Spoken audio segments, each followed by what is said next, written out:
5월 28일 금요일 삶의 기적을 일으키는 30분 예배를 시작하도록 하겠습니다.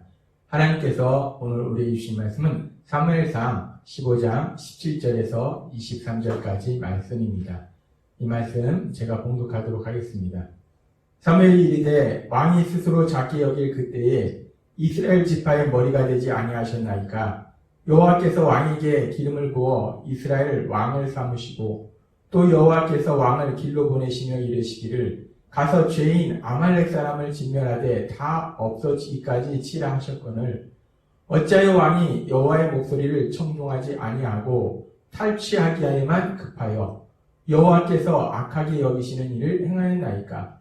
사울이 사무엘에게 이르되 나는 실로 여호와의 목소리를 청종하여 여호와께서 보내신 길로 가서 아말렉 왕 아각을 끌어왔고 아말렉 사람들을 진멸하였으나 다만 백성이 그 마땅히 멸할 것 중에서 가장 좋은 것으로 길갈에서 당신의 하나님 여호와께 제사하려고 양과 소를 끌어왔나이다 하는지라.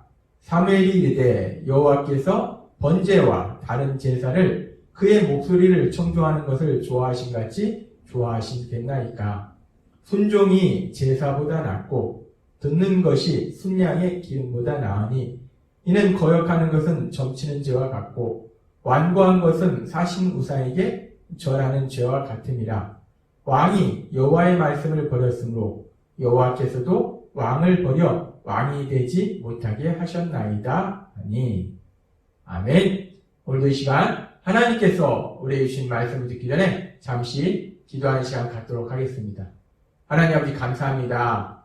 오늘도 저희들을 사랑하셔서 저희를 사랑하신 하나님 만나게 하시고 하나님의 말씀을 듣게 하시니 감사합니다. 아버지 하나님, 오늘도 말씀을 통해서 연약하고 어리석은 저희들, 그럼에도 불구하고 저희를 사랑하시는 그 하나님의 놀라우신 사랑으로 인해서 하나님께서 주신 복을 마음껏 누리고 하나님의 영광을 나타내는 저희가 될 수 있도록 은혜 베풀어 주옵소서. 예수님의 이름으로 감사하며 기도드리옵나이다. 아멘. 하나님께서 우리에게 계속해서 말씀하셨다시피 지금 사무엘상 15장의 말씀은 하나님께서 사무엘을 통해서 사울에게 명령하셨습니다. 말씀하셨습니다. 아말렉을 진멸하라. 그 모든 소유를 다 없애라. 그들이 기르는 가축뿐만 아니라 또 젖먹는 어린아이까지 다 없애버려라 라고 명령하셨어요. 그래서 사울이 군사를 모아서 그 아말렉을 진멸하는 그 일을 이제 진행하는 과정 가운데 우리가 말씀을 읽어보면은 이 사울이 하나님의 말씀에 온전히 순종하지 않습니다. 사울이 자신의 욕심대로 하고 그리고 하나님의 영광을 나타내지 아니하고 그 전쟁의 승리가 하나님께서 하셨기 때문에 하나님이 하셨음을 나타내는 그런 삶을 살지 않고 그 모든 영광을 자기가 가져가는 그런 죄를 범하는 삶을 살게 됩니다. 그리고 그런 사울을 향해서 하나님께서는 사무엘 선지자를 통해서 오늘 말씀에서 이렇게 말씀하십니다. 사무엘상 15장 22절에서 23절 말씀. 사무엘이 이르되 여호와께서 번제와 다른 제사를 그의 목소리를 청종하는 것을 좋아하신 같이 좋아하시겠나이까. 하나님께서 이스라엘 백성을 출애굽시키시고 레위기에 보면 하나님께 드리는 제사에 대해서 자세하게 말씀드립니다. 제사를 통해서 하나님을 만나고 제사를 통해서 죄를 사함받고 제사를 통해서 하나님과 더 가까운 관계로 될 수 있도록 제사 제도를 하나님께서 이스라엘 백성에게 말씀해 주셨어요. 이 제사는 이스라엘 백성의 삶 속에서 하나님과의 관계 속에서 아주 중요한 겁니다. 그런데 그럼에도 불구하고 하나님께서 지금 말씀하실 때 번제와 다른 제사를 그의 목소리를 청종하는 것 같이 좋아하신같이 좋아하시겠다니까. 제사가 중요하지만 하나님의 말씀을 듣는 것이 중요하다라고 말씀합니다. 순종이 제사보다 낫고 순종이 제사보다 낫고 순종이 제사보다 낫고 이 말씀은 너무나 중요한 말씀입니다. 순종이 제사보다 낫고 듣는 것이 순양의 기름보다 나으니 이는 거역하는 것은 점치는 죄와 같고 하나님의 말씀에 불순종하는 것은 점을 치는 죄와 같다는 겁니다. 완고한 것은 하나님의 말씀을 듣지 아니하고 자기 고집을 부리는 것은 사신 우상에게 절하는 죄와 같음이라. 우상을 숭배하는 것과 같다는 거예요. 하나님을 믿는다고 하면서 하나님의 말씀을 듣지 않고 불순종하고 자기 고집 부리는 것은 우상 숭배하는 삶과 똑같다는 겁니다. 그러면서 말씀합니다. 왕이 여호와의 말씀을 버렸으므로 여호와께서도 왕을 버려 왕이 되지 못하게 하셨나이다. 하나님께서는 오늘 말씀을 통해서 하나님의 말씀대로 살아가는 것, 하나님의 말씀에 순종하는 것이 얼마나 중요한지를 다시 한번 우리에게 말씀해 주십니다. 하나님께서 지금 말씀하실 때 번제와 다른 제사를 이 하나님의 말씀을 듣는 것만큼 좋아하시겠는가? 라고 말씀하신 이 말씀. 순종이 너무나 중요하다는 겁니다. 근데 이 말씀을 우리가 오해해서 그럼 제사는 중요하지 않냐? 라는 말씀은 아닙니다. 제사가 중요하지 않다는 것이 아니라 순종이 그만큼 중요하다는 거예요. 그리고 이 구약의 제사는 실질적으로 이제 예수님께서 십자가 죽으심과 부활을 통해서 우리 죄를 사하시는 구원 사역을 이루신 이후에 신약 시대의 예배와 같은 맥락의 의미를 가지고 있습니다. 그리고 이 예배에 대해서 하나님 예수님께서 이 땅에 오셨을 때 친히 말씀하실 때 이렇게 말씀하십니다. 요한복음 4장 24절 말씀. 하나님은 영이시니 예배하는 자가 영과 진리로 예배할지니라. 하나님께 예배 드릴 때 영과 진리로 예배할지니라. 이 말씀은 성령님의 거듭나게 하시는 역사하심에 의해서 구원받아서 하나님의 자녀가 된 사람이 예배를 드리는 것이고 하나님의 말씀을 믿는 믿음 안에서 드리는 것이 예배다라고 말씀하는 겁니다. 단지 우리가 예배 드리는 그 자리에 있다고 우리가 예배를 드리는 것이 아니라 예수님을 구주와 주님으로 믿는 믿음, 그 믿음 안에서 드리는 것이 예배다라고 하나님은 말씀하신다는 거예요. 그러면서 우리가 예수님을 구주와 주님으로 믿는다. 이 예수님을 구주와 주님으로 믿는다는 것이 구체적으로 우리 삶 속에서 어떻게 나타나는가? 우리가 예수님을 믿는다면 그 믿음이 우리 삶 속의 현실로, 우리의 삶으로 나타나야 된다는 거예요. 그러면 예수님을 구주와 주님으로 믿는 믿음이 우리 삶 속에 구체적으로 어떤 모습으로 나타날까? 하나님께서 우리에게 계속해서 말씀하지만 우리가 예수님을 구주와 주님으로 믿는 믿음은 크게 세 가지 모습으로 우리 삶 속에 나타납니다. 첫 번째는 우리가 죄인임을 깨닫고 우리의 삶 속에서 회개의 삶을 사는 것. 그것이 우리가 예수님을 구주와 주님으로 믿는 삶이고, 두 번째는 우리가 그렇게 우리의 연약함을 알면서 그리고 우리의 연약함 속에서 우리를 사랑하시는 하나님을 믿음으로 하나님께 기도의 삶을 사는 것. 그리고 세 번째는 하나님의 말씀에 순종하는 삶을 사는 것. 그것이 바로 우리가 예수님을 구주와 주님으로 믿는 믿음의 삶의 구체적인 세 가지 모습이다 라고 말씀하셨습니다. 그렇습니다. 우리가 예수님을 믿는다는 것은 결국 회개와 기도와 순종의 삶을 사는 거예요.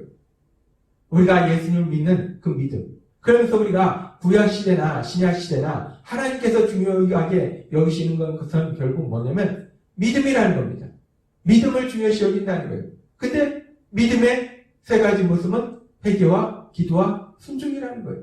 그래서 하나님께서는 지금 사무엘상 15장 22절의 말씀을 통해서 순종의 중요성에 대해서 말씀하고 계신 겁니다. 우리가 진정으로 하나님을 믿는다면, 예수님을 믿는다면 우리는 더 이상 내 생각대로, 내 욕심대로 살아가는 것이 아니라 하나님의 말씀대로 살아가는, 하나님의 말씀에 순종하는 삶을 살아간다는 거예요. 그래서 우리의 신앙의 삶 속에서 제일 아주 중요한 것이 순종의 삶이라는 겁니다. 근데 우리가 앞에서도 살펴봤지만 사울은 하나님을 온전히 믿지 않았습니다. 하나님을 온전히 믿지 않았기 때문에 하나님의 말씀에 순종하지 않았어요. 그리고 우리가 뒤에서도 살펴보겠지만 그래서 결국 사울은 이제 비참한 삶을 향해서 나아가게 됩니다. 그렇습니다. 우리가 하나님을 믿을 때 우리가 중요한 것은 믿음이고 그 믿음의 구체적인 모습 중에 중요한 것은 순종의 삶이라는 거예요. 그래서 하나님께서는 계속해서 그 순종의 삶이 얼마나 중요한지에 대해서 이 순종의 삶과 우리의 삶의 현실과를 연결시켜서 아주 중요한 말씀들을 이스라엘 백성들에게 또 우리에게 말씀하셨어요. 하나님께서 이스라엘 백성을, 애굽의 종으로 있던 이스라엘 백성을 출애굽시키시고 그리고 광야에 있을 때 하나님께서는 모세를 통해서 신명기 28장에서 이렇게 말씀하십니다. 신명기 28장 2절 말씀. 내가 내 하나님 여호와의 말씀을 청종하면 이 모든 복이 내게 임하며 내게 이르리니 라고 말씀합니다. 하나님의 말씀대로 살면, 순종하면 하나님 주신 모든 복이 임한다는 거예요. 집에서도 복을 받고 나가서도 복을 받고 나도 복을 받고 내 자녀도 복을 받고 모든 일들이 복을 받는다. 순종하면 하나님 주신 놀라운 복을 받는다라고 말씀하십니다. 그러나 그에 반해서 신명기 28장 15절은 이렇게 말씀합니다. 내가 만일 내 하나님 여호와의 말씀을 순종하지 아니하여 내가 오늘 내게 명령하는 그 모든 명령과 규례를 지켜 행하지 아니하면 이 모든 저주가 내게 임하며 내게 이를 것이니 순종하면 하나님 주신 모든 복을 누리는데 반대로 하나님의 말씀에 순종하지 않는다면 모든 저주가 임한다라고 말씀한다는 거예요. 고통의 삶이 있다는 겁니다. 영원한 멸망으로 간다는 거예요. 하나님의 이 말씀은 이제 이스라엘 백성이 가나안 정복을 앞두고 있을 때 여호수아서 1장에도 또 한 번 이렇게 말씀하십니다. 여호수아서 1장 8절 말씀. 이 율법책을 내 입에서 떠나지 말게 하며 주야로 그것을 묵상하여 그 안에 기록된 대로 다 지켜 행하라. 그리하면 내 길이 평탄할 것이며 내가 형통하리라. 하나님의 말씀에 순종하면 형통한 삶을 살게 된다라고 말씀합니다. 하나님께서는 계속해서 하나님의 말씀에 순종하는 순종이 얼마나 중요한지를 말씀하시는데 이 순종의 삶은 우리의 삶과 바로 연결이 된다는 거예요.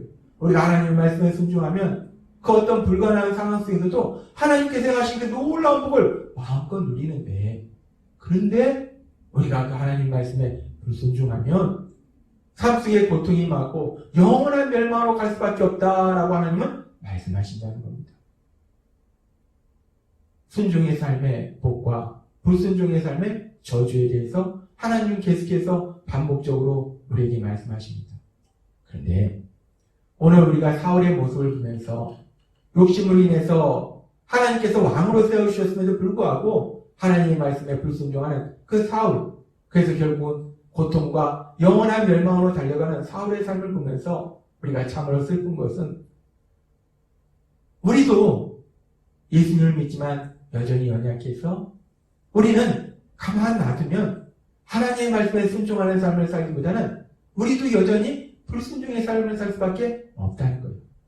그런데 어제도 하나님께서 우리에게 말씀해 주셨지만 우리가 너무나 감사하고 너무나 감사한 것은 우리를 구원하신 하나님은 우리를 구원해 주셨을 뿐만 아니라 성령 하나님을 우리와 함께 거하게 하셔서 그 성령 하나님이 우리를 인도하시고 도와주셔서 우리를 순종의 삶으로 나아가도록 만들어 주신다는 겁니다. 그래서 결국은 하나님께서 우리 삶 속에 역사하셔서 우리가 순종하도록 우리는 가만 놔두면 불순종의 삶으로 가는데 성령 하나님을 통해서 순종의 삶을 살도록 만들어 주시고 그렇게 순종의 삶을 살도록 만들어 주셔서 하나님께서 주신 복을 마음껏 누릴 수 있도록 역사해 주신다는 겁니다. 얼마나 감사합니까? 우리가 예수님 믿는다는 것이 얼마나 좋은지. 그래서 그렇게 우리 삶 속에 선한 일을 행하신 그 하나님의 역사에 대해서 하나님께서는 바울 사도를 통해서 빌립보서 1장 6절에서 이렇게 말씀하십니다. 너희 안에서 착한 일을 시작하신 이가 그리스도 예수의 날까지 이루실 줄을 우리는 확신하노라. 아멘. 우리 안에서 착한 일을, 선한 일을 시작하신 하나님께서 그 선한 일을 이루신다는 거예요. 언제까지? 예수님이 재림하시는 그날까지. 하나님 나라가 완성되는 그날까지 계속해서 역사하셔서 그 일을 이루신다는 거예요. 하나님께서 시작하신 착한 일이 무엇입니까? 어리석고 미련한 죄인, 고집불통인 죄인, 내 생각과 내 욕심대로 살아서 고통과 멸망으로 향하던 죄인인 우리들을 사랑하셔서 우리 예수님이 십자가에 죽으시면 내어주심을 해서 우리를 죄에서 구원하셨어요. 우리를 구원하신 그 놀라운 선하신 일을 시작하셨습니다. 그리고 그렇게 시작하신 선하신 일이 단순히 우리를 구원하셨을 뿐만 아니라 하나님은 계속해서 성령님을 통해서 우리 안에서 역사하셔서 우리를 구원하신 예수님, 그 예수님을 닮아가도록 변화되도록 역사해 주시고 또 우리가 하나님의 말씀에 순종하는 삶으로 나아가도록 만들어 주셔서 결국은 하나님 주신 그 놀라운 복을 누리도록 하시고 그 복을 세상에 전하도록 하시고 하나님의 영광을 나타내는 삶을 살도록 만들어 주실 것을 믿습니다. 하나님은 오늘 우리에게 말씀하십니다. 빌립보서 1장 6절의 말씀을 통해서 우리가 다시 한번 분명하게 말씀하실 때 우리가 예수님을 믿는다는 거 우리의 힘과 능력과 지혜로 살아가는 것이 아니라 우리를 사랑하신 하나님이 우리 삶 속에서 계속해서 역사하신다는 거예요. 계속해서 역사하셔서 결국은 말씀에 순종하게 하시고 결국은 하나님이 주신 그 놀라운 복을 누리게 하시고 그 복을 세상 가운데 전하게 하시고 결국은 하나님의 영광을 나타내는 그 놀라운 그 신나는 삶으로 인도하실 걸 믿습니다. 예수님을 믿음으로 인해서 하나님 주신 복을 마음껏 누리고 그 복을 세상 가운데 전하는 신나는 인생을 살아가시는 여러분이 되시길 주님의 이름으로 축원합니다. 기도하겠습니다. 하나님 아버지 감사합니다. 오늘도 주신 말씀처럼 우리는 예수님 믿어도 여전히 연약함에도 불구하고 우리 안에서 착한 일을 시작하신 하나님께서 그 일을 반드시 이루심으로 인하여 우리가 예수님을 닮도록 변화시켜 주시고 우리가 순종하도록 도와주셨어. 하나님께서 주시는 그 놀라운 복을 누리고 그 복을 세상에 전하고 하나님의 영광을 나타내는 신나는 삶을 살게 해주시니 감사합니다. 예수님의 이름으로 감사하며 감사드리며 기도드리옵나이다. 아멘. 이 시간도 오늘도 우리에게 주신 말씀을 묵상하면서 조용히 기도하는 시간 갖도록